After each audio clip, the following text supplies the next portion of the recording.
আমন্ত্রণ জানাচ্ছি মেঘনা ডট টিভির নিয়মিত আয়োজন কিরসান মমে। আজ আমরা কথা বলবো নর্মাল ডেলিভারির আদ্যপান্ত নিয়ে। এ বিষয়ে কথা বলার জন্য আজ আমাদের সাথে রয়েছেন গাইনি বিশেষজ্ঞ ডাক্তার ফারজানা হোসেন, যিনি নর্মাল ডেলিভারি এবং ব্যথামুক্ত নর্মাল ডেলিভারিতে বিশেষভাবে অভিজ্ঞ, এবং এইটা নিয়ে তিনি দেশের বাইরেও কাজ করেছেন এবং আমাদের দেশে এখন তিনি রোগী দেখছেন এবং নর্মাল ডেলিভারি করছেন। তো এ বিষয়ে আমরা তার সাথে কথা বলবো। আপা, আসসালামু আলাইকুম, কেমন আছেন? ওয়ালাইকুম আসসালাম, ভালো আছি। আপনি কেমন আছেন? জি আলহামদুলিল্লাহ ভালো আছি আপা। আমাদের দর্শকরা অনেক প্রশ্ন আপনার কাছে করেছেন, সেখান থেকে কিছু বাছাইকৃত প্রশ্ন রেখেছি, সেখানে যাব। তার আগে কমন কিছু বিষয় আপনার কাছ থেকে আসলে একটু জেনে নিতে চাই। সেটা হচ্ছে যে এটা অনেক আলোচনা হয়, অনেকেই বলেন এবং আমরাও যেটা বুঝি যে আগে, অর্থাৎ আমাদের জন্মের সময়, আমরা যখন জন্ম নিয়েছি তখন তো আসলে সিজারটা একদম ছিল না বললেই চলে, তখন নর্মাল ডেলিভারিটাই বেশি হতো। তো কালের পরিক্রমায় এখন দেখা যাচ্ছে যে আমাদের আশেপাশে সব জায়গাতেই সিজারের পরিমাণটা আগে থেকে অনেক বেড়েছে, নর্মাল ডেলিভারির হারটা কমেছে। এটা আসলে মূল কারণটা কি কারণে সিজারের পরিমাণটা এখন বেশি হচ্ছে? জি আচ্ছা, ধন্যবাদ। অ্যাকচুয়াল ব্যাপারটা হচ্ছে যে আপনি যদি দুইটা ব্যাপার মানে আপনি এখানে বলেছেন যে কম্পেয়ার করতে চাচ্ছেন যে আগে নর্মাল ডেলিভারিটা বেশি হতো, তখন সিজার ছিল না, এখন বর্তমানে কেন সিজারটা হচ্ছে। আসলে আগের আমাদের সময়কার ওই সময়টা যদি চিন্তা করেন, তো আমাদের অবশ্যই নর্মাল ডেলিভারি বেশি হতো। আবার আরেকটা ব্যাপার হচ্ছে যে তখনকার মাতৃ মৃত্যুর হার এবং শিশু মৃত্যুর হারটাও কিন্তু অনেক বেশি ছিল। এবং বর্তমান সময়ে ওটার সাথে যদি আমরা কম্পেয়ার করি, তো দেখা যাচ্ছে বর্তমান সময়ে আমাদের নর্মাল ডেলিভারি হচ্ছে, সিজারিয়ান রেটটা একটা নির্দিষ্ট পর্যায়ে আছে। তো সে ব্যাপারটা হচ্ছে যে এখনকার সময় যেহেতু সায়েন্স অনেক এগিয়ে গিয়েছে, তো আমরা মাকে এবং বাচ্চাকে অবস্থা কেমন আছে অবজারভেশন করতে পারি, আগে থেকে অনেক কিছু জানতে পারি, বুঝতে পারি। সেই ক্ষেত্রে বিশেষ সতর্কতার জন্য অনেক সময় সিজারিয়ান সেকশনের প্রয়োজন হয়। তো সেই জন্য হয়তোবা সিজারিয়ান সেকশনের রেটটা বেড়ে গিয়েছে। আবার আরেকটা ব্যাপার হচ্ছে যে আগেকার দিনে মারা অনেক বেশি গৃহস্থালী কাজকর্ম করতেন, তারা নিচে বসে কাজ করতেন, যেগুলো আমরা বর্তমানে মাদেরকে অ্যাডভাইস করি ওটা এক্সারসাইজ হিসেবে, যে আপনি যদি এই ধরনের এক্সারসাইজ গুলা করেন আপনার নর্মাল ডেলিভারি পসিবল।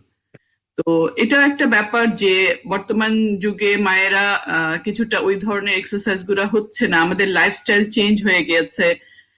আমরা অনেক কর্মজীবী মারা ওই ধরনের এক্সারসাইজ ওই ধরনের পজিশন গুলা মেনটেন করতে পারছে না। আমরা বেশিরভাগ সময় বসে চেয়ার টেবিলে বসে কাজ করার গুলা করি। এবং এখানে আরেকটা পয়েন্ট হচ্ছে যে এই যে ব্যথাটা নিয়ে প্রসব বেদনা যেটা, এটা তো মানে বলা হয় যে খুবই তীব্র ব্যথা। তো এখন বর্তমান যুগে আমরা অনেক মায়েরা এই ব্যথাটা নিতে চাচ্ছেন না, তারা বলতে চাচ্ছেন আমি এই ব্যথাটা সহ্য করতে পারবো না, সেই ক্ষেত্রে ওনারা সিজারিয়ান দিকে চলে যাচ্ছেন। এবং এক্ষেত্রে যে আমাদের প্রফেশনাল কিছু ব্যাপারও আছে, সেটাও এখানে উল্লেখ না করলেই নয়। আমরা অনেক সময় যেহেতু আমরা রিস্কটা আগে থেকে জেনে যাচ্ছি, মায়ের রিস্ক, বাচ্চার রিস্ক, আমরা অনেক সময় রিস্কটা নিতে চাই না, এবং সেটা প্রসূতি মা এবং তার পরিবার থেকে ওই রিস্কটা নিতে চান না, যে এই ধরনের কিছু নর্মাল ডেলিভারি হয়তো বা পরবর্তীতে মায়ের কোনো সমস্যা হবে কিনা, বাচ্চার কোনো সমস্যা হবে কিনা, সেই ক্ষেত্রে ওনারা আগে থেকে ডিসিশন নিয়ে নেন সিজারিয়ান সেকশন। আসলে ব্যাপারটা তো এক কথায় বলে ওভাবে এক্সপ্লেন করা যাবে না, এখানে অনেকগুলো জিনিস কাজ করছে যে কি কারণে আগের থেকে এখন সিজারিয়ানের রেটটা বেড়ে গেছে, এইসব ডিটেলস আলোচনা করতে হবে। জি জি আপা, মূল কথা আমরা বলতে পারি হয়তো আমাদের প্রযুক্তি আগে ছিল না, এখন আসছে, আর পাশাপাশি আমাদের জীবনযাত্রার আসলে পরিবর্তন হয়েছে, এটা জি জি মূল কারণ হতে পারে। আবার সেক্ষেত্রে তাহলে আমি পরবর্তীতে জানতে চাইবো যে কোন কোন ক্ষেত্রে এখন নর্মাল ডেলিভারি সম্ভব? জি আমরা সবসময় মাদেরকে বলি যে আপনি যখনই একটি বাচ্চা নেওয়ার প্ল্যান করবেন, আপনি প্রথম থেকেই প্রেগনেন্ট হওয়ার আগে থেকে একজন গাইনি প্রসূতি বিশেষজ্ঞের আন্ডারে রেগুলার চেক আপে থাকবেন। অনেক ক্ষেত্রে মারা যখন প্ল্যান করেন, এটাকে আমরা বলি প্রি প্রেগনেন্সি প্ল্যানিং। তো সেই ক্ষেত্রে একটি বাচ্চা মা প্রেগনেন্ট হওয়ার আগে থেকেই তাকে প্ল্যান করতে হয় যে আমার বাচ্চাটা কি সুস্থ হবে কিনা, বা আমি প্রেগনেন্ট হলে আমি নিজে সুস্থ থাকবো কিনা। কিছু ডিজিজ আছে যেমন ডায়াবেটিস, হাইপারটেনশন। মারা যদি ডায়াবেটিক হন বা হাইপারটেনসিভ হন, তাদেরকে আগে সেটা কন্ট্রোল করে নিতে হয়। তাদের ব্লাড সুগার লেভেলটা, ব্লাড প্রেশারটা কন্ট্রোল করে তারপর প্রেগনেন্ট হওয়ার জন্য আমরা অ্যাডভাইস করি। এটা গেল প্রি প্রেগনেন্সি প্ল্যানিং। তারপর প্রেগনেন্ট হওয়ার পর মাকে রেগুলার অ্যান্টিনেটাল চেক আপ, যেটা একজন গাইনি প্রসূতি বিশেষজ্ঞের আন্ডারে চেক আপে থেকে ফলো আপ করতে হয় 9 মাস পর্যন্ত। এবং আমরা মাকে স্টেপ বাই স্টেপ বলে দিতে পারি যে কার জন্য নর্মাল ডেলিভারি পসিবল এবং কার জন্য না। এমন অনেক ক্ষেত্র আছে যেখানে আমরা কখনোই মাকে অ্যাডভাইস করি না যে আপনি নর্মাল ডেলিভারির মাধ্যমে বাচ্চা প্রসব করতে পারবেন। আবার এমন অনেক ক্ষেত্র আছে যেখানে 100% নর্মাল ডেলিভারি পসিবল এবং সিজারিয়ানের কোনো প্রয়োজনই হয় না, সেটাও আমরা মোটামুটি মাকে আগে থেকেই বলে দিতে পারি। জি আপা, আপনার এই প্রশ্নের মধ্যে পরের প্রশ্নটা অ্যান্সার কিছুটা পেয়ে গেছি, তারপরেও যদি আপনি আরেকটু স্পেসিফিক বলেন যে কোন কোন ক্ষেত্রে নর্মাল ডেলিভারি হবেই না, সিজারে যেতে হবে।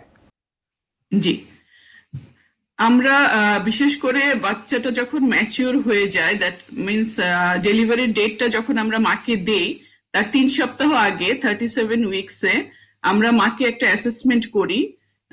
আমরা এটাকে পেলভিক অ্যাসেসমেন্ট বলা হয়, এবং আমরা পরীক্ষা করে দেখি যে বাচ্চার মাথার যে পজিশন, সাইজ, শুধু মাথা নয়, বাচ্চার যেই পজিশনে আছে, যেমন অনেক সময় বাচ্চা সিটিং পজিশনে থাকে, এটাকে বলে ব্রিজ পজিশন। আবার অনেক সময় বাচ্চার মাথার পজিশনটা এমন ভাবে থাকে যে সেটা কোনোভাবেই নর্মাল ডেলিভারি পসিবল না। আবার অনেক সময় এমন থাকে যে বাচ্চার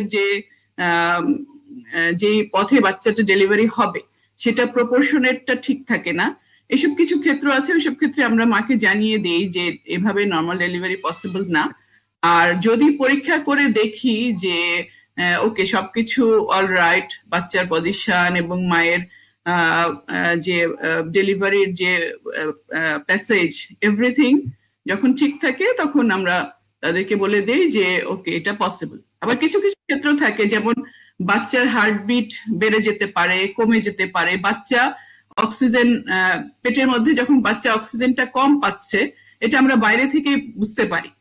এখন ঢাকা শহরে বেশ কিছু হাসপাতালে এটা আছে, সেটাকে বলে সিটিজি। তো এই সিটিজি এর মাধ্যমে আমরা বুঝতে পারি যে বাচ্চাটা এখন অক্সিজেন লেভেলটা কমে যাচ্ছে। সেক্ষেত্রে অনেক ক্ষেত্রে আমরা রিস্ক নেই না, ওটা আমরা সিজারিয়ানের দিকে চলে যাই। কিন্তু যদি সিটিজিটা ভালো থাকে, আমরা নর্মাল ডেলিভারির দিকে এগিয়ে যেতে পারি।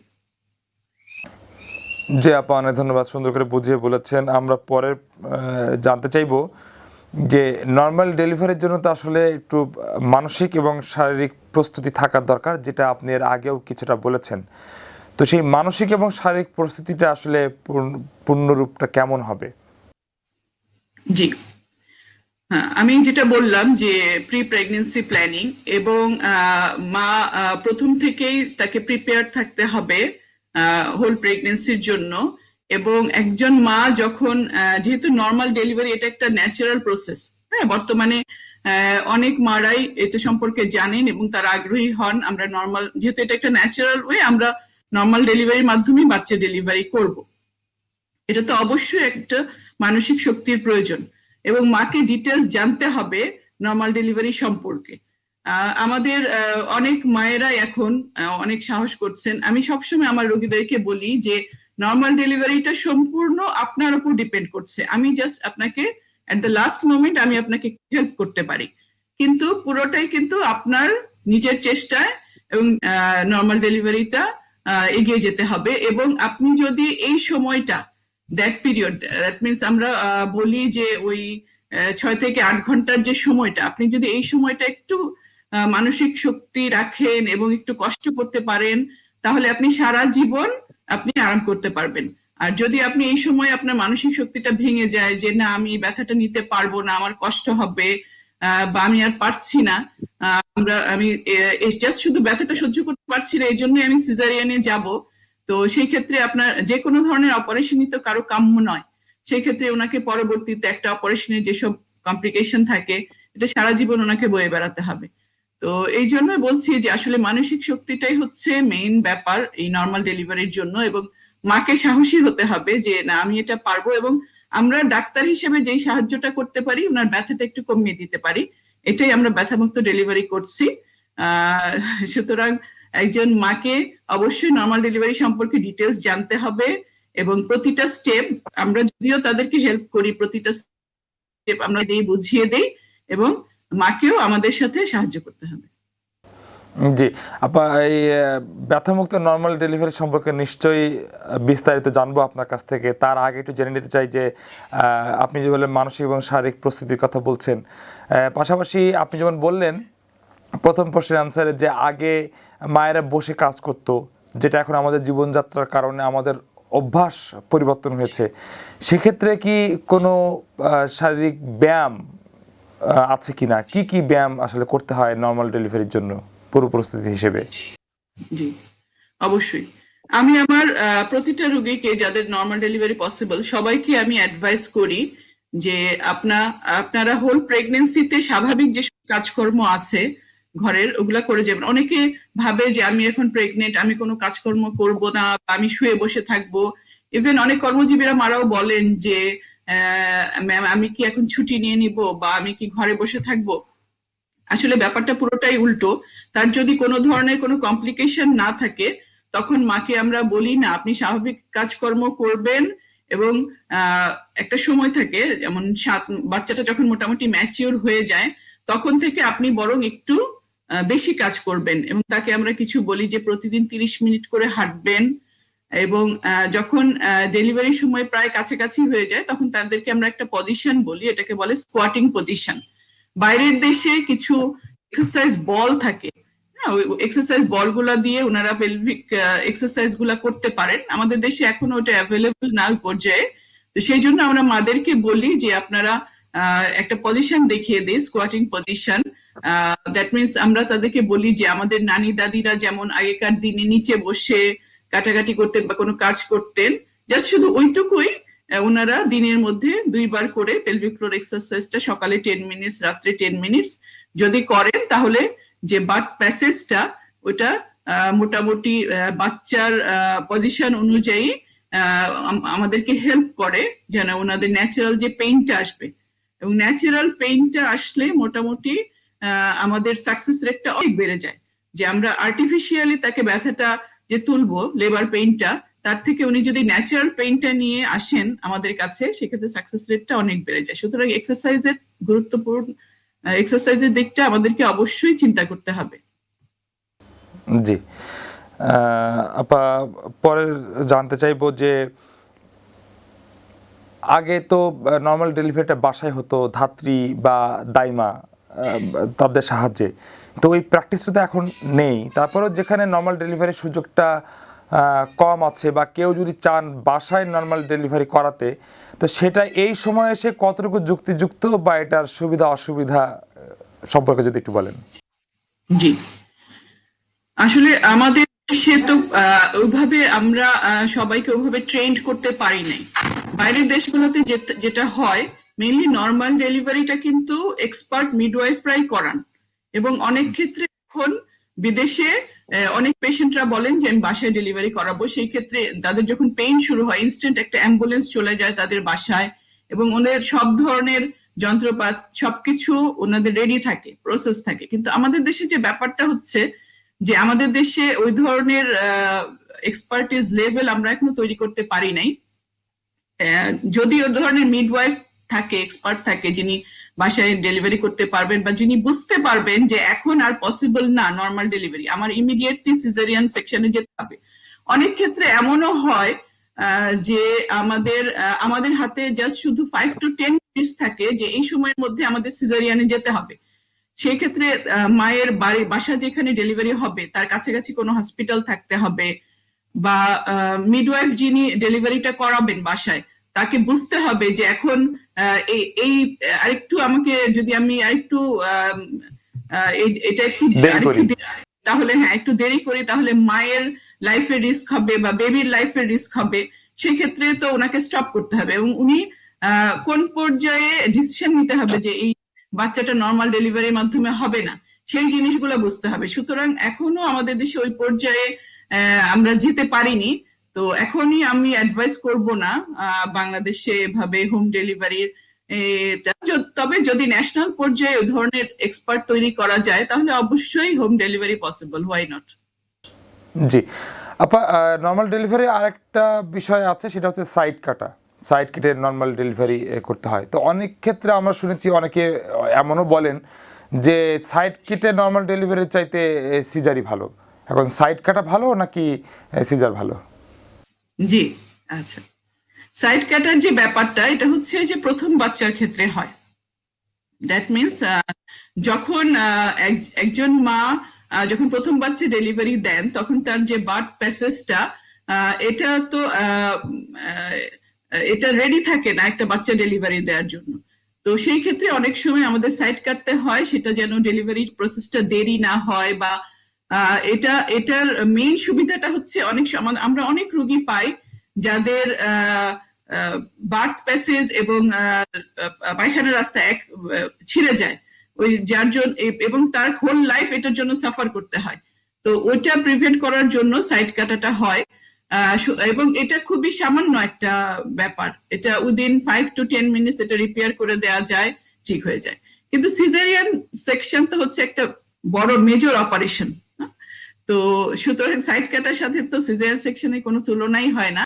এটা আমাদের মাদেরকে এক্সপ্লেন করতে হবে অবশ্যই। এবং সাইড কাটার পর, দ্যাট মিনস একটা নর্মাল ডেলিভারির পর মা সাইড কাটা হোক বা সাইড কাটা না হোক, উনি ইভেন উইথ সাইড কাটা সেলাই নিয়ে উনি হেঁটে হেঁটে ওনার রুমে যেতে পারেন, উনি ওয়াশরুম ইউজ করতে পারেন, উনি বাচ্চাকে টেক কেয়ার করতে পারেন। কিন্তু সিজারিয়ানের ক্ষেত্রে সেটা পসিবল না। ইভেন আমাদের অনেক রোগীদের দেখি 24 আওয়ার্স ওনারা বিছানায় থাকেন সিজারিয়ানের পরও, ওনারা বাচ্চার টেক কেয়ারটা ওভাবে করতে পারেন বা ওনারা ব্যথাটা অনেকদিন সহ্য করতে হয়। আর সাইড কাটা জিনিসটা উইদিন 5 to 7 days এটা সেলাইটা শুকিয়ে যায় এবং ওনারা পুরোপুরি সুস্থ হয়ে যান। আর সিজারিয়ান তো এটা থেকে প্রায় লাইফে অনেকদিনই এটাকে এই ব্যথাটা এবং এই যে এখানে যে স্কারটা এটা বহন করতে হয় ওনাকে, এবং সারা জীবনটাই আসলে সেটা টেনে নিতে হয়। জি জি জি হ্যাঁ। আচ্ছা, তাহলে আপা এখন আমরা আসলে পেইনলেস ডেলিভারি সম্পর্কে জানতে চাই, যেটা রিসেন্টলি আমাদের দেশে বেশ কয়েক বছর ইন্ট্রোডিউস হয়েছে এবং বেশ অনেকগুলো প্রতিষ্ঠানই এটা এখন এই সার্ভিসটা দিচ্ছে। তো পেইনলেস ডেলিভারি সম্পর্কে আসলে একটু ডিটেইল যদি বলতেন। জি, পেইনলেস ডেলিভারি অ্যাকচুয়ালি বাংলাদেশে যদিও ব্যাপারটা নতুন, কিন্তু বাইরের দেশে এটা অনেক আগে থেকেই হচ্ছে। এবং পেইনলেস ডেলিভারির কিছু ওয়ে আছে। পেইনলেস ডেলিভারি বিভিন্ন ওয়ের মাধ্যমে করা হয়। বাইরের দেশে যেমন মায়েরা এসেই বলেন যে তারা আগে থেকে স্টাডি করে আসেন যে পেইনটা কিভাবে কমাতে পারবো। সেটা যে সব ক্ষেত্রে এপিডুরাল দিতে হবে এমন না। মারা বিভিন্ন ধরনের তাদের ইভেন মিউজিক থেরাপি বা ওয়াটার বার্থ এগুলোর মাধ্যমে ওনাদের পেইনটা কমিয়ে ওনারা নর্মাল ডেলিভারির মাধ্যমে এগিয়ে যান। তবে যেটা আমরা বলি যে 80% ক্ষেত্রে মায়েরা এপিডুরাল যেটা পেইনলেস ডেলিভারি ওয়েটা মারা একসেপ্ট করেন এবং এটা হচ্ছে most accepted method outside Bangladesh. And বাংলাদেশে আমরা বেশ সাড়া পাচ্ছি, বাংলাদেশে মারাও এপিডুরাল সম্পর্কে জানছেন এবং তারা এসেই বলেন যে ম্যাডাম আমি শুধু নর্মাল ডেলিভারি করাতে চাই, কারণ এটা ব্যথা মুক্ত নর্মাল ডেলিভারি, আমাকে ব্যথা সহ্য করতে হবে না, এই জন্য আমি সাহস করেছি যে আমি নর্মাল ডেলিভারিতে বাচ্চা জন্ম দিতে পারবো। তো এপিডুরাল প্রসেসটা হচ্ছে এমন, এটা একটা আমাদের মাল্টিডিসিপ্লিনারি টিম কাজ করতে হয়, আমাদের সবাইকে একসাথে কাজ করতে হয়।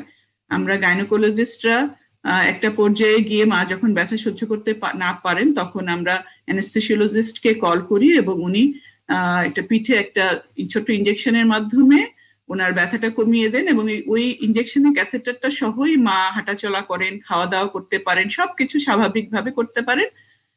তবে এই এই যে ইনজেকশন এপিডুরাল ইনজেকশনটা দেওয়া হয় এটা অবশ্যই একজন এক্সপার্ট অ্যানেস্থেসিওলজিস্টের মাধ্যমে দিতে হবে এবং মাকে রেগুলার ফলো আপের মধ্যে থাকতে হবে, তার ব্লাড প্রেশার চেক করতে হবে, তার অন্য কোনো পায়ে ঝিঝি হচ্ছে কিনা, অন্য কোনো সমস্যা হচ্ছে কিনা এটা চেক করতে হবে, করে উনি ধীরে ধীরে যেটা ফুল ডাইলেটেড হয়ে যায় এবং বাচ্চা ডেলিভারি দিতে পারেন। সুতরাং এই এপিডুরালটা বর্তমানে মায়েদের জন্য একটা খুবই গুড অপরচুনিটি। বাংলাদেশে ওনারা ব্যথাটা পরিমিত কম পরিমাণে সহ্য করে ওনারা নর্মাল ডেলিভারির মাধ্যমে বাচ্চা জন্ম দিতে পারবেন। মানে ইপিডিউরালটার কাজটাই হচ্ছে যে ব্যথাটাকে একটু সীমিত করা, কমিয়ে দেয়া। জি জি জি, আর অন্য কিছুই না। হ্যাঁ, এটার কোনো নর্মাল এপিডুরালের জন্য। তো সেক্ষেত্রে আপা এটাও তো এক ধরনের অ্যানেস্থেসিয়াই হয়ে যাচ্ছে। সেক্ষেত্রে ইপিডিউরালের যে অ্যানেস্থেসিয়া দেওয়া হচ্ছে এবং সিজার জন্য দেওয়া হচ্ছে, এটা কি এক কিনা? না জি না, আসলে এটাকে আমরা অ্যানেস্থেসিয়া বলি না, এটাকে আমরা বলি অ্যানালজেসিয়া। অ্যানালজেসিয়া মানে হচ্ছে ব্যথা কমানো, আর অ্যানেস্থেসিয়া হচ্ছে যে উনি কোনো কিছু বোধ করতে পারে। অ্যানেস্থেসিয়া যেটা আমরা সিজারিয়ান সেকশনের সময় দেয়া হয়, যে আমরা যে মায়ের পেট কেটে বাচ্চা বের করছি, উনি টের পাচ্ছেন না। কিন্তু অ্যানালজেসিয়া যে ব্যাপারটা এপিডুরাল, এটাতে কিন্তু মা তার পায়ের সবকিছু সেন্সেশন থাকে, উনি হাঁটা চলা করতে পারছেন, উনি সবকিছু করতে পারছেন, জাস্ট শুধু ব্যথাটাকে কমিয়ে দেওয়া হচ্ছে। সুতরাং এটাই আমি আপনাকে বললাম যে এপিডুরাল যে অ্যানালজেসিয়াটা, এটাও কিন্তু মানে খুবই এক্সপার্টিস অ্যানেস্থেসিওলজিস্ট পারেন। আমাদের দেশে এখনো ওই পর্যায়ে সবাই এটা করতে পারেন না, এক্সপার্টিস তৈরি হয়নি এখনো। তো এটা জাস্ট একটা অ্যানালজেসিয়া। এন্ড যদি আপনি যেটা বললেন যে অ্যানেস্থেসিয়া, এটা এক ধরনের অ্যানেস্থেসিয়া হয়ে যাচ্ছে। হ্যাঁ, এটা অনেক মানে যেই ক্যাথেটারটার মাধ্যমে উনাকে ইনজেকশনটা দিয়ে ব্যথা কমানো হয়, ওই ক্যাথেটারটাই একটা নির্দিষ্ট পর্যায়ে পুশ করে আবার সেটাকে লাম্বার যেটাতে আমরা সিজারিয়ান করতে পারি। দ্যাট মিনস কোনো মা যদি ইপিডুরাল অ্যানালজেসিয়া নিয়ে নর্মাল ডেলিভারি ট্রাই করেন এবং আমরা দেখি যে নাও ইটস নট পসিবল, এখন আমরা নর্মাল ডেলিভারির দিকে এগিয়ে যেতে পারছি না, মায়ের লাইফ রিস্ক হয়ে যাবে বা বেবির লাইফ রিস্ক হয়ে যাবে, তখন আমরা সিজারিয়ান ডিসিশন নেই। তখন ওনাকে নতুন করে ওই জায়গাটায় প্রিক করতে হয় না, ওই ক্যাথেটারটার মাধ্যমে একটা যে সেটিং করে ওটাকে লাম্বার যে স্পাইনাল যে আমরা অ্যানেস্থেসিয়া দেওয়া হয় সিজারিয়ানের আগে, ওটার মাধ্যমে সিজারিয়ান করা পসিবল। জি। তো আপা অনেক ক্ষেত্রে আপনারা বলছেন যে প্রথমবার সিজারিয়ান সেকশন হলেও পরবর্তীতে নর্মাল ডেলিভারি সম্ভব, সেটা আসলে কতটুকু সম্ভব এবং এটার রিস্ক ফ্যাক্টর কতটুকু? জি ধন্যবাদ। আমি যখন প্রথম বাংলাদেশে এসে দেখলাম যে বাংলাদেশে মোটামুটি কেউই প্রথম বাচ্চা যদি সিজারিয়ান থাকে, দ্বিতীয় বাচ্চা নর্মাল ডেলিভারি করার মতো ওই ধরনের সেট আপ বা ওই ধরনের মানসিকতা ওভাবে তৈরি হয়নি আমাদের দেশে। ইভেন পেশেন্টরাও মানে এটা শুনে খুব অবাক হতো, এবং ইভেন অনেক ডাক্তাররাও বলতো যে আমরা এতটা রিস্ক নিতে পারবো কিনা বা পসিবল কিনা। কিন্তু আমি তো বাইরে কাজ করে এসেছি, বাইরে দেখেছি যে every previous caesarean section should get the chance for VBAC, that is vaginal birth after cesarean section. প্রতিটা মায়েরই রাইট আছে নর্মাল ডেলিভারি ট্রাই করার জন্য। সেক্ষেত্রে কিছু কিছু ক্ষেত্র আছে যখন আমরা যেটা বললাম যে নর্মাল ডেলিভারি পসিবল না, বা আমরা নর্মাল ডেলিভারির জন্য তাকে আমরা মাকে রেডি করতে পারবো না, সেটা আমরা প্রথম থেকে ওটা ডিসিশন নিয়ে নিই। তবে যেসব মাদের সবকিছু তার বাচ্চার পজিশন এবং মায়ের ফিজিক্যাল কন্ডিশন সবকিছু ওকে, তাদের জন্য আমরা ট্রায়াল দিই, এটাকে বলা হয় trial for normal delivery after caesarean section. তো এটা একটা রেট আছে যে প্রতি 10 জন মা যাদের প্রথম বাচ্চা সিজারিয়ান হয়েছে, তাদের পরবর্তীতে 7 জন মায়ের নর্মাল ডেলিভারি পসিবল, 3 জন মায়ের নর্মাল ডেলিভারি হয় না। এটা দেখা যাচ্ছে এটা বিভিন্ন জিনিসের উপর ডিপেন্ড করে। সেটা হচ্ছে যে মায়ের প্রথম সিজারিয়ান সেকশনটা কতদিন আগে হয়েছে, তার বড় বাচ্চার বয়স কত, বা তার সিজারিয়ানের যে অপারেশনের যে স্কারটা, যে কাটাটা আছে জরায়ের মধ্যে, ওটা কতটুকু থিকনেস, ওটা কতটুকু পাতলা হয়ে গিয়েছে, বা ওটা এখন কি পর্যায়ে আছে ওটা জানতে হয় আমাদেরকে। মায়ের ফুলের পজিশনটা জানতে হয় কেমন আছে এখন, বাচ্চার পজিশনটা জানতে হয় কেমন আছে। তো এইসব যদি সবকিছু ঠিক থাকে, তো সেই ক্ষেত্রে প্রতি 10 জন মায়ের মধ্যে 7 জন মা নর্মাল ডেলিভারি তে বাচ্চা প্রসব করতে পারেন। আবার এখানে কিছু কিছু ব্যাপার আছে যে আমরা মাকে নর্মাল ডেলিভারির জন্য রেডি করছি এবং মা এই প্রসেসে এগিয়ে যাচ্ছেন নর্মাল ডেলিভারি যে সময়টা, এই সময়টা হচ্ছেন, কিন্তু কোনো পর্যায়ে যদি আমরা দেখি যে বাচ্চা নর্মাল ডেলিভারির মাধ্যমে যে প্রসেসে এটা একটু সময় নিলে বাচ্চাটা খারাপ হয়ে যাবে বা বাচ্চার অক্সিজেন লেভেলটা কমে যাবে, সেক্ষেত্রে আমরা মাকে এবং বাচ্চা বাবাকে আমরা এক্সপ্লেন করি যদি আমরা আরেকটু অপেক্ষা করি হয়তো বা বাচ্চার অবস্থা খারাপ হয়ে যেতে পারে, আপনাকে ওই রিস্কটা নিতে চাইবেন কিনা। তো অনেক ক্ষেত্রে অনেকেই এই রিস্কটা নিতে চান না, তো উনারা নিজে থেকেই বলেন যে আমরা দেখতে চাই না, আমরা এখন সিজারিয়ানের দিকে এগিয়ে যেতে পারি। তবে যদি বাচ্চার সবকিছু ঠিক থাকে এবং মার এভরিথিং ওকে থাকে, তাহলে আমরা নর্মাল ডেলিভারির দিকে এগিয়ে প্রতি 10 জন মায়ে 7 জন নর্মাল ডেলিভারি করাতে পারি। জি, তো আপনি যে বলেন যে 10 জনের 7 জনের নর্মাল ডেলিভারি হলো, বাকি যে 3 জনের নর্মাল ডেলিভারি হবে না, অর্থাৎ 11th আওয়ারে আপনারা সিদ্ধান্ত নিচ্ছেন যে আমাদেরকে সিজারিয়ান সেকশনে যেতে হচ্ছে, সেক্ষেত্রে তাকে তো আবার প্রথমত ইপিডিউরাল দেওয়া হয়েছে, তখন আবার অ্যানেস্থেসিয়া দেওয়া হচ্ছে, তো এটা তো ডাবল হয়ে গেল, এটার কি কোনো ব্যাড ইফেক্ট পড়বে? জি না, জি না, ডাবল না, ওটা ডাবল হচ্ছে না, সেম পজিশনে উনি, এপিডুরালটা হচ্ছে জাস্ট সুপারফিশিয়াল, এটা এত ডিপে যাচ্ছে না। সিজারিয়ান সেকশনের জন্য যে অ্যানেস্থেসিয়া, আমি যেটা বললাম যে অ্যানালজেসিয়া এবং অ্যানেস্থেসিয়া দুটো কিন্তু ভিন্ন ব্যাপার। এপিডুরালটা নিয়ে মা 36 আওয়ার্স হাঁটা চলা করতে পারে, সবকিছু পসিবল, কিন্তু যে স্পাইনাল যেটা দেওয়া হয় সিজারিয়ান সেকশনে, ওটা কিন্তু জাস্ট অপারেশনের সময় দেওয়া হয় এবং পরে ওটা রিমুভ করে দেওয়া হয় ইমিডিয়েটলি, ওটা রিমুভ করে, এবং ওটা টাইম পিরিয়ড থাকে। সিজারিয়ান সেকশনের যে স্পাইনাল অ্যানেস্থেসিয়া, ওটা মাকে অনেক লম্বা সময় ধরে বিয়ার করতে হয় না, এবং যেটা বললাম যে যদি ওই ধরনের এক্সপার্টিস থাকে, ইপিডুরাল অ্যানালজেসিয়াটাকে এটাকে স্পাইনাল অ্যানেস্থেসিয়া থেকে ট্রান্সফর্ম করা যায় এবং সিঙ্গেল প্রিকের মাধ্যমে, সেক্ষেত্রে মাকে অ্যানাদার প্রিক করার কোনো প্রয়োজন হয় না, যেহেতু এটা একই লেভেলে, পিঠের একই ইয়েতে। সুতরাং কোনো মা যদি ইপিডুরালের মাধ্যমে নর্মাল ডেলিভারি ট্রাই করেন এবং পরবর্তীতে তার সিজারিয়ান হয়, এটাতে মায়ের এক্সট্রা কোনো কমপ্লিকেশন হবে না। তবে যে কোনো অ্যানেস্থেসিয়ারই যেসব কমপ্লিকেশন, মায়ের ব্লাড প্রেশার রেগুলার চেক করতে হবে এবং মায়ের ভাইটালসটা চেক করতে হবে, তো সেই ব্যাপারগুলো তো থাকবে। এটার জন্য এপিডুরালের জন্য মাকে এক্সট্রা কোনো রিস্ক বহন করতে হবে না। আপা, এখন প্রথমবার সিজারের পরে আমরা নর্মাল ডেলিভারির জন্য চেষ্টা করব, তখন কি যে স্বাভাবিক যে পেইন সেটার জন্য মায়েরা ওয়েট করবেন, নাকি এটা আগে কোনো প্রসেস আছে? জি জি, ধন্যবাদ। হ্যাঁ, আমরা প্রথমবার সিজারিয়ান সেকশন মায়েদের থাকলে দ্বিতীয়বার আমরা তাদেরকে একটা নির্দিষ্ট টাইম পিরিয়ড বলে দিই যে এই সময়ের মধ্যে যদি আপনার স্বাভাবিক প্রসব বেদনা না ওঠে তাহলে আপনি হাসপাতালে চলে আসবেন, এবং আমরা মেডিসিনের মাধ্যমে বা ডিফারেন্ট ওয়েজ আছে, এর মাধ্যমে আপনার ব্যথাটা তোলার চেষ্টা করব।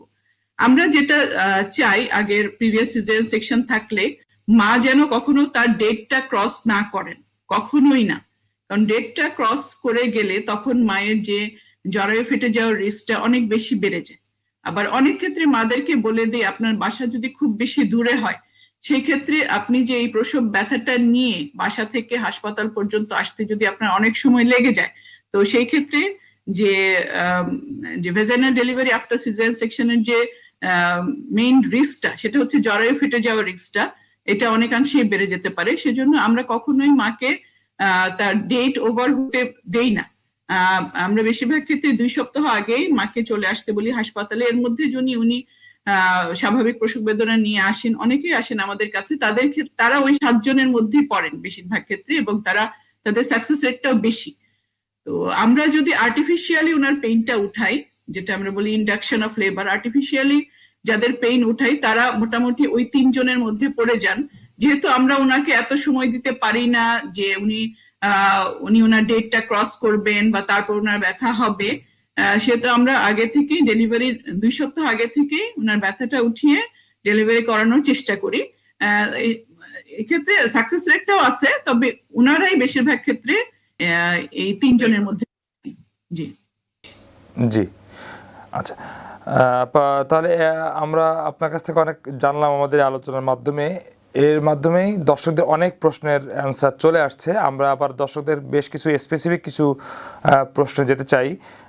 যেমন সজীব প্রশ্ন করেছেন, তার প্রথম বেবি সিজারিয়ান, 3 বছর পর আবার মা হতে চলেছেন তার ওয়াইফ, শারীরিকভাবে তিনি সুস্থ আছেন, এখন নর্মাল ডেলিভারি সম্ভব কিনা? জি, অবশ্যই। মোটামুটি প্রথম সিজারিয়ান সেকশন বেবি যদি 2 বছর গ্যাপ থাকে, তাহলে আমরা তাদেরকে বলি অবশ্যই সম্ভব।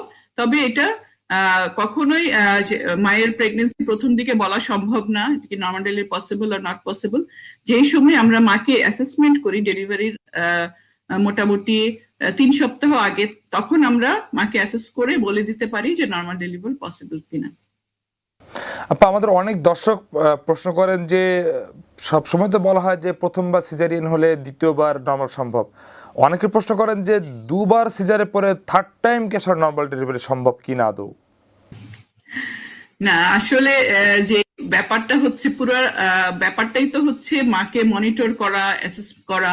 আমাদের দেশে এখনো ওইভাবে ওই পর্যায়ে আমরা পৌঁছাতে পারি নাই যে যেটা আমি প্রথমেই বললাম যে আমাদের মেইন রিস্কটা কি, মেইন রিস্কটা হচ্ছে মায়ের জরায়ু ফেটে যেতে পারে, এবং এটা খুবই একটা সিরিয়াস রিস্ক, যেটা পরবর্তীতে মায়ের জরায়ু কেটে ফেলে দেওয়াও লাগে। এটা মায়ের যে ব্লিডিংটা হয় জরায়ু ফেটে গেলে, সেই ব্লিডিংটা প্রিভেন্ট করার জন্য। তো আমরা এখনো ওই পর্যায়ে যেতে পারিনি যে 2টা সিজারিয়ান সেকশনের পরবর্তীতে আমরা নর্মাল ডেলিভারি রিস্কটা নিব। ইভেন এই রেটটা এত বেশি যে আমরা বাইরের দেশেও বেশিরভাগ ক্ষেত্রে এই রিস্কটা কখনোই নেই না। হয়তো বা ভবিষ্যতে ওই ধরনের কোনো প্রযুক্তি আবিষ্কার হবে কিনা আমার জানা নেই। তবে এখন পর্যন্ত মোটামুটি সব জায়গায় 2টা সিজারিয়ান সেকশন থাকলে আমরা কখনো নর্মাল ডেলিভারি অ্যাডভাইস করি না। আচ্ছা, আমাদের দেশেও তো বেশিরভাগ ক্ষেত্রেই প্রথমবার সিজারিয়ান হলে দ্বিতীয়বার তো সিজারের জন্যই আসলে অ্যাডভাইস করা হয়। আচ্ছা আপা, পরের প্রশ্ন হাবিবা তাহের প্রশ্ন করছেন, বর্তমান সময়ে অধিকাংশ মায়েদের পেইন উঠছে না, এর কারণটা কি, আর পেইন ওঠার জন্য করণীয়টা কি? মানে স্বাভাবিক পেইনের কথা বলছেন। জি হ্যাঁ, এটা আমি প্রথম দিকে বলেছি যে স্বাভাবিক ন্যাচারাল পেইন, যেটা ন্যাচারাল পেইনটা ওঠার জন্য মাকে রেগুলার ডেইলি অ্যাক্টিভিটিস করতে হবে, এবং মাকে কিছু এক্সারসাইজ করতে হবে, স্বাভাবিক হাঁটাচলা করতে হবে। কারণ পুরো ব্যাপারটাই হচ্ছে বাচ্চার মাথা যখন বার্থ প্যাসেজে মায়ের জ্বরের মুখে যখন প্রেশারটা ক্রিয়েট করে, তখন ওখান থেকে আস্তে আস্তে পেইনটা শুরু হতে থাকে এবং জরায়ুটা আস্তে আস্তে জ্বরের মুখটা খুলতে থাকে। তো তখনই মা পেইনটা ফিল করেন। তো এই ব্যাপারটা একজন মায়ের ফিজিক্যাল অ্যাক্টিভিটির উপরে অনেকাংশেই ডিপেন্ড করে, বাচ্চার পজিশনও অবশ্যই ডিপেন্ড করে। তো সবকিছু যদি নর্মাল থাকে, তাহলে মা যদি স্বাভাবিক হাঁটাচলা করেন, তাহলে নির্দিষ্ট সময়ে মায়ের ব্যথা উঠবে, এবং এই নর্মাল যে ন্যাচারাল লেবার পেইন, যেটা ন্যাচারাল লেবার পেইনের মাধ্যমেই মা নর্মাল ডেলিভারির মাধ্যমে বাচ্চা প্রসব করতে পারবেন। এবং এটা এই জন্যই আমরা মাকে বলি যে আপনি একজন প্রসূতি বিশেষজ্ঞের আন্ডারে রেগুলার চেক আপে থাকবেন। উনি আপনাকে অ্যাডভাইস করবে কখন এক্সারসাইজ করতে হবে, কখন আপনাকে কখন আর আপনি করতে পারবেন না এক্সারসাইজ, বা কখন নর্মাল ডেলিভারি পসিবল না। সুতরাং এই ব্যাপারটা অনেকাংশেই ডিপেন্ড করছে যে ন্যাচারাল পেইন আসবে কিনা। আমার প্রতিটা রোগীকে আমি বলে দেই যে ন্যাচারাল কোন কোন ইমার্জেন্সি কন্ডিশনে আপনি হাসপাতালে আসবেন, ডাক্তারের সাথে যোগাযোগ করবেন। অনেকাংশে দেখা যায় মায়ের ব্যথা ওঠার আগেই পানি ভেঙে যাচ্ছে, সেক্ষেত্রে তো নর্মাল ডেলিভারি বা ন্যাচারাল পেইনের জন্য ওয়েট করতে পারবেন না। তো ন্যাচারাল যে লেবার পেইনটা, এটা খুবই ইম্পর্টেন্ট একটা নর্মাল ডেলিভারির জন্য। জি, মাহাদি হাসান প্রশ্ন করেছেন, ওনার স্ত্রীর প্রথম বেবি সিজারিয়ান, এখন 9 বছর পর সেকেন্ড বেবির 8 মাস চলছে, এবং ওনার ডায়াবেটিস আছে 9.7। এই অবস্থায় ওনাদের করণীয় কি? নর্মাল ডেলিভারির জন্য কি চেষ্টা করতে পারবেন? জি, ডায়াবেটিস 9.7, এটা কি ওনার খালি পেটে নাকি নাস্তা খাওয়ার 2 ঘন্টা পরে? ওটা একটু জানতে হবে। যদিও দুই ক্ষেত্রে এটা আনকন্ট্রোল ডায়াবেটিস, এবং উনি কি ডায়াবেটিসের জন্য কোনো মেডিসিন নিচ্ছেন বা ইনজেকশন ইনসুলিন নিচ্ছেন, এটাও জানতে হবে। যদি ডায়াবেটিসটা কন্ট্রোলে থাকে আমরা ট্রাই করতে পারি, কিন্তু যদি ডায়াবেটিসটা ইনসুলিন নেওয়ার পরও যদি আনকন্ট্রোল থাকে, তো সেই ক্ষেত্রে আমরা কখনোই ওনাকে যে এক্সপেক্টেড ডেট অফ ডেলিভারি ওই পর্যন্ত আমরা যেতে দেই না। তার আগেই আমরা ব্যথা অনেক সময় যদি খুব বেশি আনকন্ট্রোল থাকে তখন আমরা সিজারিয়ান দিকে চলে যাই, আর যদি মোটামুটি কন্ট্রোলে থাকে তখন ব্যথা উঠিয়ে নর্মাল ডেলিভারির জন্য ট্রাই করি। তো এই ডায়াবেটিস অবস্থা যদি ফার্স্ট টাইম হয়, প্রথম বেবি হয়, সেক্ষেত্রে কি নর্মাল ডেলিভারি সম্ভব? হ্যাঁ, এটা পুরোটাই ডিপেন্ড করছে ওনার ডায়াবেটিসটা কি কন্ট্রোল কিনা। যদি ডায়াবেটিসটা যদি কন্ট্রোল না থাকে তখন মা একটা বাসায় উনি ওয়েট করলেন যে আমি আমার ন্যাচারাল পেইন আসবে এবং আমি নর্মাল ডেলিভারি করব, সেই ক্ষেত্রে অনেক ক্ষেত্রেই বাচ্চার জন্য এটা খুবই বড় রিস্ক হয়ে যায়। ডায়াবেটিস মাদের যেটা ওনারা অনেক সময় পেটের মধ্যেই বাচ্চা, যেহেতু আনকন্ট্রোল ডায়াবেটিস, বাচ্চা মারা যেতে পারে। এই ক্ষেত্রে মাকে আমরা এতটুকু সময় দেই না, মাকে আমরা তার ডেটের আগেই একটা সময় দেই যে ওই সময়ের মধ্যে আপনি হাসপাতালে চলে আসবেন। তখন তাকে অ্যাসেস করে আমরা দেখি যে সব নর্মাল ডেলিভারির জন্য সবকিছু ওকে আছে কিনা। যদি থাকে তো আমরা একটা নির্দিষ্ট টাইম বেঁধে দেই ওনাদের জন্য। আমরা লং ট্রায়ালেও যাই না সেসব মায়ের ক্ষেত্রে। তবে ওনাদের একটা প্ল্যান্ড বার্থ, দ্যাট মিনস বেশিরভাগ ক্ষেত্রে ওটা সিজারিয়ান সেকশনের দিকেই যেতে হয়। জি, আচ্ছা, পরের প্রশ্ন একজন দর্শক করেছেন যে তার আগে অ্যাজমা ছিল, এখনো মাঝে মাঝে শ্বাসকষ্ট হয়, প্রতি রাতে M10 খান, প্রসব ব্যথার সময় যদি শ্বাসকষ্ট হয় তাহলে কি কি পদক্ষেপ নিতে পারবেন এবং এক্ষেত্রে নর্মাল ডেলিভারি সম্ভব কিনা? উনি 9 মাসের গর্ভবতী। জি জি, ধন্যবাদ। জি, অ্যাজমা আমাদের নর্মাল ডেলিভারির জন্য কোনো অবস্টাকেল না। অ্যাজমা থাকা অবস্থায় মা নর্মাল ডেলিভারিতে বাচ্চা প্রসব করতে পারেন, উনি যদি গুড কন্ট্রোল থাকে এটা। তবে অ্যাজমা খুব বেশি নর্মাল ডেলিভারির ক্ষেত্রে অ্যাজমা মাদের যে ডিটোরিয়েশন এটা খুবই কম।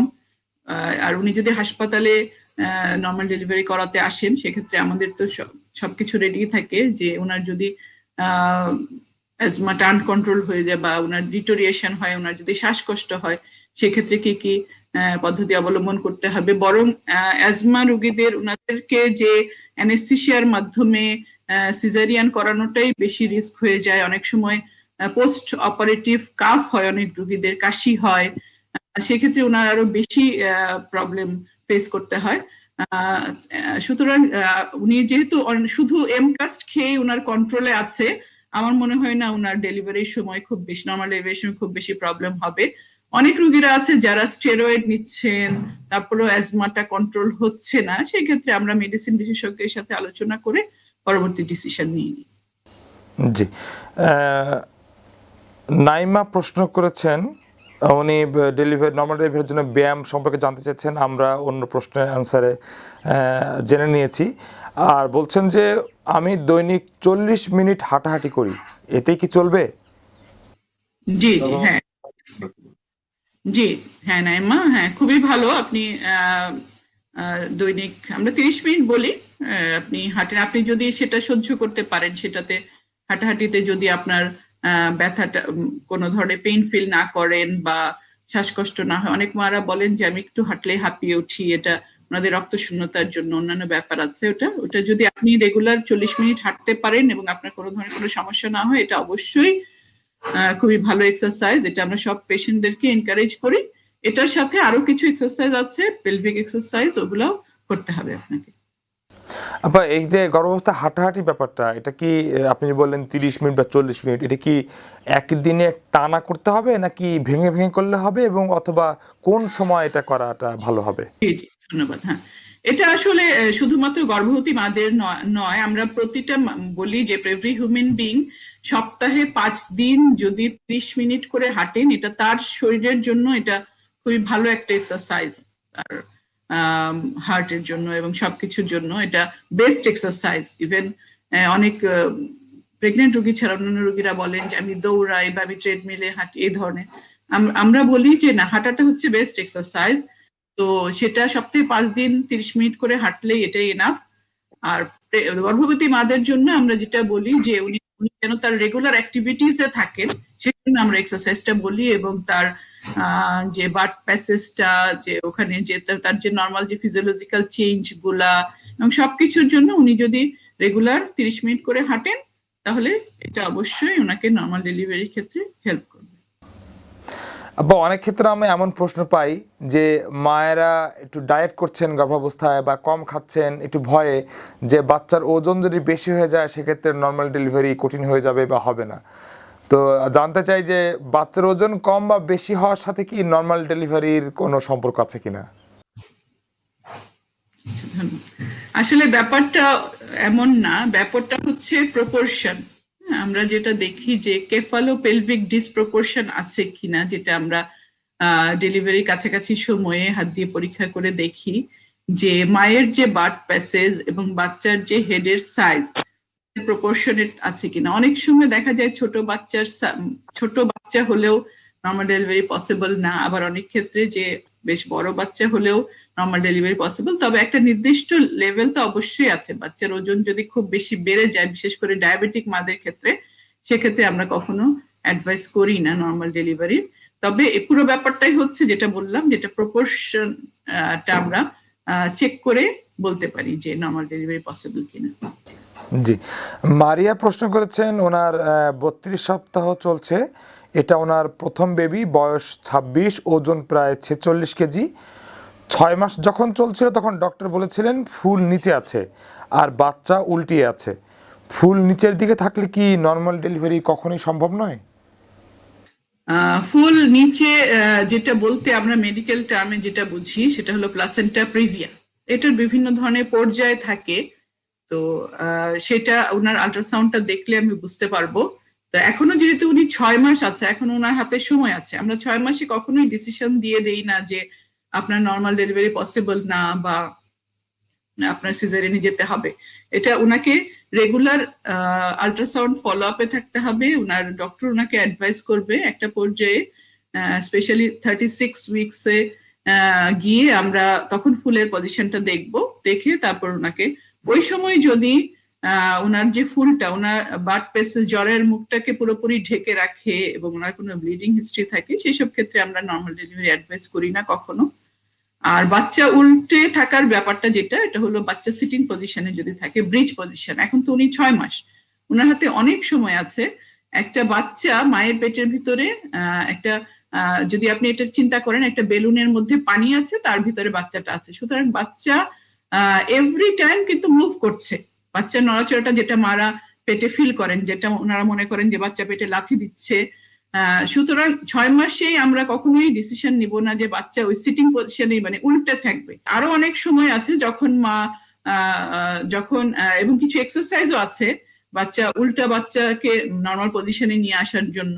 দ্যাট মিনস বাচ্চার মাথাটা নিচে থাকবে। তো সেই যেটা বললাম যে ডেলিভারির 3 সপ্তাহ আগে 36-37 উইকস এর দিকে আমরা তখন আল্ট্রাসাউন্ডের মাধ্যমে বাচ্চার পজিশনটা দেখব। এবং বাচ্চা যদি তখনও উল্টা থাকে এবং মা যদি প্রথমবার প্রেগনেন্ট হয়ে থাকেন, স্পেশালি প্রাইমি মাদার, প্রথম বাচ্চা, তাদের ব্রিচ ডেলিভারি অনেক ক্ষেত্রেই হয়, তবে আমরা কখনো ওই রিস্কটা নিতে চাই না। সেই ক্ষেত্রে আমরা হয়তো সিজারিয়ানের অ্যাডভাইস করি, যদি দ্যাট মিনস ডেলিভারি 3 সপ্তাহ আগে পজিশন। এখনই আপনাকে হতাশ হওয়ার কোনো কারণ নেই। আপনি রেগুলার এক্সারসাইজ করে যান, বাচ্চার পজিশন অবশ্যই চেঞ্জ হবে। আপা, এরপর আর একটু জানতে চাই, আদিবা জান্নাত প্রশ্ন করেছেন যে নর্মাল ডেলিভারির জন্য কতক্ষণ অপেক্ষা করা উচিত, যখন পেইনটা চলে আসে তারপরে আসলে কতক্ষণ ওয়েট করতে হবে বা করা যাবে? জি, যদি এটা ডিপেন্ড করে ওনার প্রথম বাচ্চা নাকি পরবর্তী বাচ্চা। নর্মাল প্রথম বাচ্চার ক্ষেত্রে আমরা বলি পেইনটা আসার পরে, এটা আসলে পেইনটার উপর ডিপেন্ড করে না, এটা আমরা জ্বরের মুখ খোলার উপর ডিপেন্ড করে। মা যখন জ্বরের মুখ আস্তে আস্তে খুলতে থাকে, অনেকের দেখা যায় পেইন থাকে কিন্তু জ্বরের মুখ খুলছে না, ওটা অন্য ব্যাপার। আর যদি পেইনের সাথে সাথে জ্বরের মুখ খোলা শুরু হয়, সেক্ষেত্রে আমরা বলি প্রথম বাচ্চার ক্ষেত্রে 8 থেকে 12 ঘন্টা সময় লাগতে পারে। এবং যদি মা দ্বিতীয় বা তৃতীয় বেবি হতে পারে, যার আগে নর্মাল ডেলিভারি আছে, সেকেন্ড বেবি বা থার্ড বেবি, সেই ক্ষেত্রে দেখা যায় উইদিন 8 আওয়ার্স এর মধ্যেই ওনার নর্মাল ডেলিভারি হয়ে যায়। পিউরি ইসলাম প্রশ্ন করছেন, নর্মাল ডেলিভারির জন্য যে হোমিও ওষুধ দেয় ডাক্তাররা, এটা কতটা কার্যকর? নর্মাল ডেলিভারির জন্য আমরা কি করতে পারি? আচ্ছা, বা হোমিও ওষুধ বা অন্য ওষুধ, আমি সেই বিষয়ে যাচ্ছি না। আমি আসলে জানতে চাই যে নর্মাল ডেলিভারির জন্য আসলে কোনো ওষুধ উপকারে আসে কিনা বা আছে কিনা কোনো ওষুধ। জি জি, ধন্যবাদ। আসলে ঔষধ যেটা আমরা যেটা বললাম যে হোল 9 মান্থস অফ প্রেগনেন্সি আমরা রোগীদেরকে হেলদি ডায়েট, রেগুলার এক্সারসাইজ এগুলো অ্যাডভাইস করি। এখন এই ধরনের হোমিও ঔষধ আমার জানা নেই, তবে অনেক ক্ষেত্রেই যারা বললাম যে অভিজ্ঞ, আহ, যারা অনেকে তাদের নিজস্ব অভিজ্ঞতা থেকে অনেক ধরনের অনেক মেডিসিন বা অনেক হার্বাল কিছু ওনারা ইউজ করেন, হয়তো ওনারা ওটাতে উপকারিতা পেয়েছেন, কিন্তু আমাদের স্টাডিতে ওই ধরনের কিছু নেই যে এটা করলে বা এটা খেলে আহ, তার পক্ষে নর্মাল ডেলিভারি পসিবল। আমি সৌদি আরবে অনেকদিন কাজ করেছি, ওখানে আমি শুনি যে ওনারা বলেন যে ডেটস, খেজুরের নাকি এক ধরনের উপকারিতা আছে, যেটা নর্মাল পেইন, সব লেবার ওয়ার্ডে সব পেশেন্টদেরকে খেজুর দেওয়া হতো, ওটা তাদের পেইনটাকে গুড লেবার পেইন আসবে। অনেককে সিনামন পাউডার দেয়া হতো, দারচিনি পাউডার দেয়া হতো, যে ওটাতে তাদের নর্মাল পেইন আসবে, নর্মাল ডেলিভারির ন্যাচারাল পেইনটা আসবে। কিন্তু এগুলো আমাদের মেডিকেল সায়েন্সের স্টাডি নেই, সুতরাং ওইভাবে আমি কিছু বলতে পারছি না। তো যেটা বললাম, হেলদি ডায়েট এবং রেগুলার এক্সারসাইজ, এটাই হচ্ছে নর্মাল ডেলিভারির মূল মন্ত্র। হেলদি ডায়েট বলছিলেন, হেলদি ডায়েট সম্পর্কে একটু বলবেন? জি জি, অবশ্যই। সেটা হচ্ছে একজন মায়ের ইচ ডে যতটুকু কিলো ক্যালোরি টেক করা উচিত, এবং হোল প্রেগনেন্সিতে আমরা বলি তার 10 থেকে 12 কেজি ওজন বাড়া উচিত। অনেকে দেখা যায় যে আমরা প্রিভিয়াস মান্থে তাকে দেখলাম এবং পরবর্তী মান্থে তার 6 কেজি, এক মাসেই তার 6 কেজি ওজন বেড়ে গেল। তো সেটা তো এটার অনেক ইফেক্ট আছে। উনি পরবর্তীতে ডায়াবেটিস হয়ে যায় ওনার, যেটা আমরা জেস্টেশনাল ডায়াবেটিস বলি, প্রেগনেন্সিতে বা ওনার ডায়াবেটিস ধরা পড়ে। সেক্ষেত্রে বাচ্চাটা আস্তে আস্তে ডায়াবেটিসের জন্য বাচ্চার ওজন বেড়ে যায়। এগুলো কিছু ব্যাপার আছে। আবার অপোজিটও আছে, ম্যাল নিউট্রিশন আছে। অনেক মায়ের হোল প্রেগনেন্সিতে দেখা যায় যে 4-5 কেজি ওজনও বাড়ে না, মা ঠিক মতো খাওয়া দাওয়া করছেন না। তো হেলদি ডায়েট বলতে এখানে আমরা মাকে বলি যে আপনি প্রোটিন সমৃদ্ধ খাবারটা বেশি খাবেন। আমাদের দেশে আমরা প্রায়ই দেখি এক্লাম্পসিয়াটা অনেক বেশি, যে এক্লাম্পসিয়ার মাদেরকে যে প্রোটিন সমৃদ্ধ খাবারটা বেশি খেতে হয়, এবং কার্বোহাইড্রেটটা মোটামুটি একটা লেভেল মেনটেন করতে হয়। কার্বোহাইড্রেট এত বেশি না খেয়ে প্রোটিন জাতীয় খাবারটা বাড়াতে হবে, প্রচুর পানি খেতে হবে, তরল খাবার খেতে হবে যেন ডিহাইড্রেশন না হয় মায়ের। ফলমূল, শাকসবজি এগুলো খেতে হবে, কারণ নর্মাল ডেলিভারির অনেক মারা কনস্টিপেশন থাকে, তাদের হেমোরয়েডস যেটা পাইলসের প্রবলেম থাকে, সেক্ষেত্রে ডেলিভারির সময়ে অনেক ধরনের প্রবলেম ফেস করতে হয়। সুতরাং তার জন্য কনস্টিপেশন না থাকে, শাকসবজি, ফলমূল এগুলো বেশি করে খেতে হবে। এগুলোই আসলে হেলদি ডায়েট। জি, অনেক ধন্যবাদ আপা। আমরা একদম শেষ দিকে সর্বশেষ জানতে চাইবো যে ফারিয়া অরিন প্রশ্ন করেছেন, ওনার 21 সপ্তাহ চলছে, ওজন 71 কেজি, উচ্চতা 5 ফুট। এই ওজন বৃদ্ধি কি আমার নর্মাল ডেলিভারিতে প্রভাব ফেলবে? ওনার ওজন 71 কেজি, ওনার আগে কত ছিল ওজনটা আমাকে জানতে হবে, ডেলিভারির প্রথম দিকে। তবে সাধারণত 71 কেজি মায়ের নর্মাল ডেলিভারি করানো কোনো মানে কোনো ধরনের কোনো প্রবলেম ফেস করার কথা না।